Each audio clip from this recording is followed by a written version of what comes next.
Snubby here, and today we have a couple of holsters that we're going to work on. They're at different stages of completion. This one, you can see that the dye is still drying. It's kind of mottled there, but the edges have been beveled, the slots cut, the dye's been applied. Well, before I did all that, I glued it together, of course. And on this one, we're going to go ahead and work on these edges today. This other holster, the inside's been dyed. Obviously, it's going to be blue. The basket weave stamping's been done on it. And today, we're going to glue this guy together. And while he's drying, we're going to get to work on these edges. This is one that I've just completed. It's just a black concealment holster, pancake style, and the gun is a friction fit. It'll come out, but it won't fall out. Well, let me get set up. Let me get set up, and we'll get to work. Okay, let's get to gluing. Now, for gluing it, I use Tanner's Bond contact cement. I get it from Tandy. It's good stuff. Why change? And what I'm going to do is put it in this clamp so I don't accidentally knock it over and spill it all over the place. So, got my wrist braced up so it doesn't flop around on me. Let's put some glue on this first one. The thing about contact cement is you spread it on and you let it dry for a little while before sticking it together. There we go. It's kind of like sticking the sticky side of tape to sticky side of tape.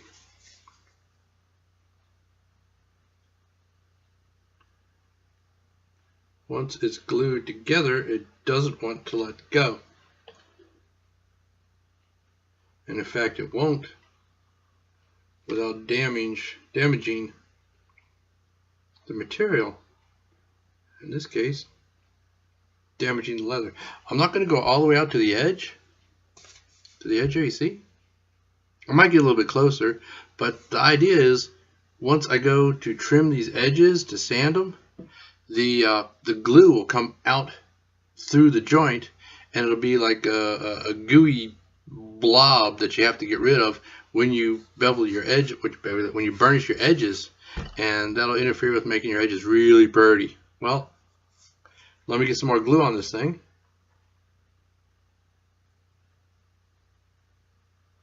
There we go.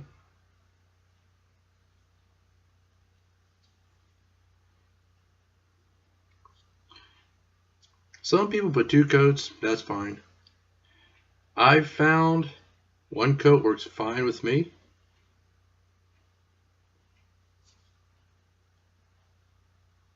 But if you think it needs 2 coats, then put on 2 coats. If it works for you, then that's groovy. I am putting it right. I have a line scratched in where my stitch mark's going to be, where my stitch line's going to be. And I'm putting the glue right up to that line.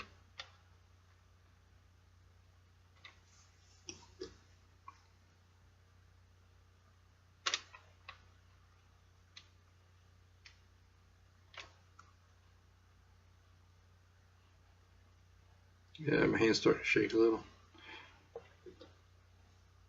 That's the thing. I've got a motor nerve condition, and it makes it difficult for me to use my right hand. Bracing it helps. But leatherwork is good therapy for it.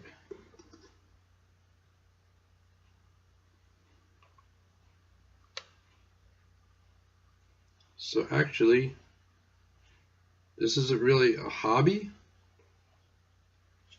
and it really isn't a way for me to make gobs of money, because I don't. It's mostly just therapy for my hands. It's a hobby that provides therapy for my hands, and if I happen to make money, enough money off of it for this hobby to pay for itself, then that's great. I'm not going to bore you with me putting glue all over this thing, so we'll go ahead and get glue on it and come back. Okay, I've allowed our glue to dry a little bit. It's just tacky. Tacky. Then we'll take the two halves and put them together. Really complicated stuff here.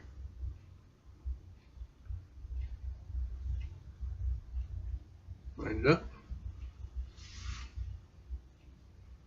And line it up on this side. Line it up on this side. Get our mallet, our scrap hunk of leather, and beat the crap.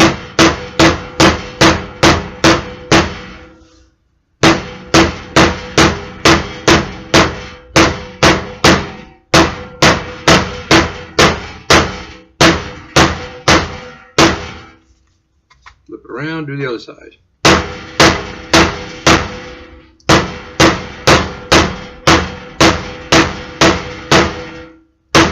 Being sure not to hit my fingers. Now that's glued together. Once again, we'll set it aside to dry.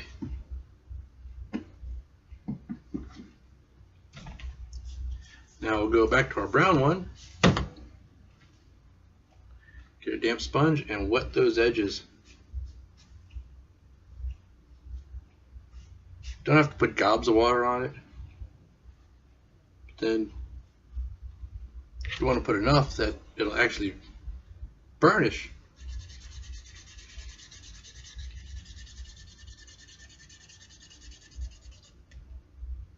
See, it's really starting to take a burnish there.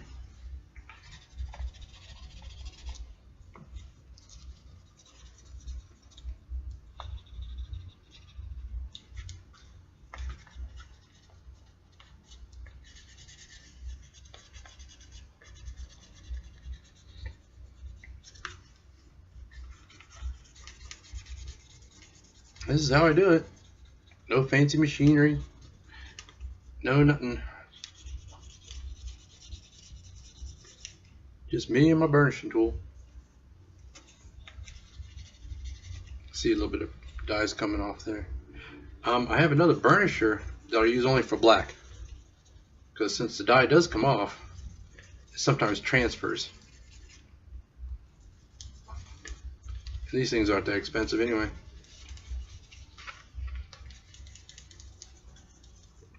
I'm also going to use it on this one after I get it dyed and get all the edges trimmed and beveled and all that. I'm pulling loose now. Looks like it's wanting to pull loose. I got a toolbox here I'll put on top of it. That'll hold it down.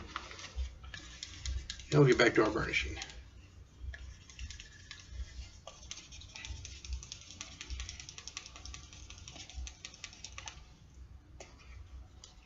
Usually if you go until it starts going, you get squeaky sounds. I don't know if you can hear that. It's usually when you know it's getting a good burnish on it.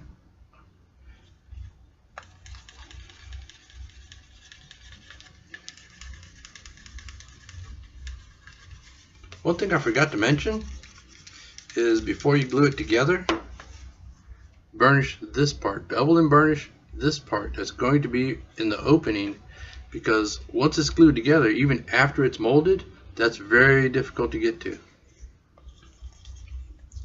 Right now I'm doing the water burnishing.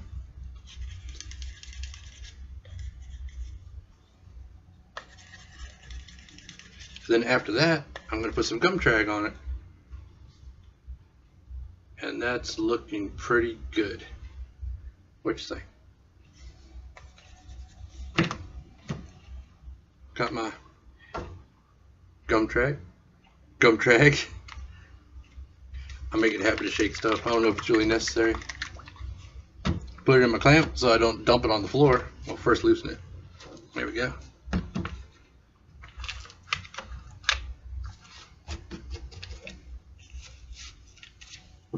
And as you can tell, I put papers down in case of spillage.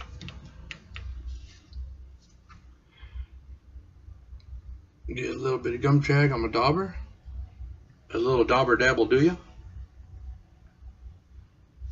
And just spread it along the edge.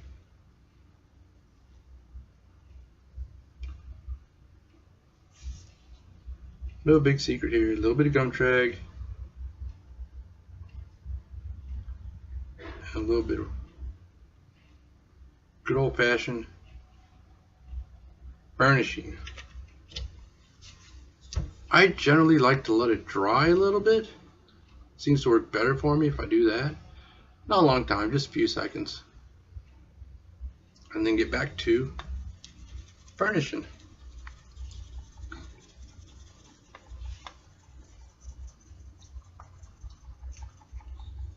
Now what that does is once you have those fibers burnished down, that helps to hold them down.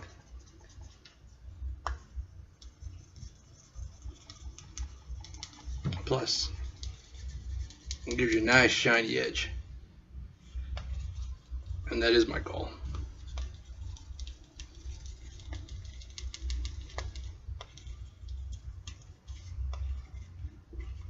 Whoops. That ended not be too clumsy.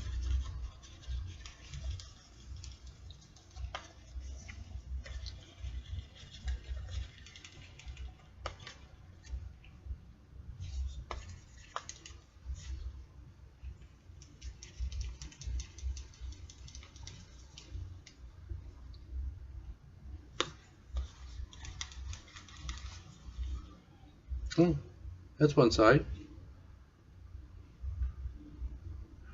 I'll pick at it a little bit more and get to where I like it. But after all the burnishing is done, this is the black one. That's how that edge came out. Let me see if I can find some other ones.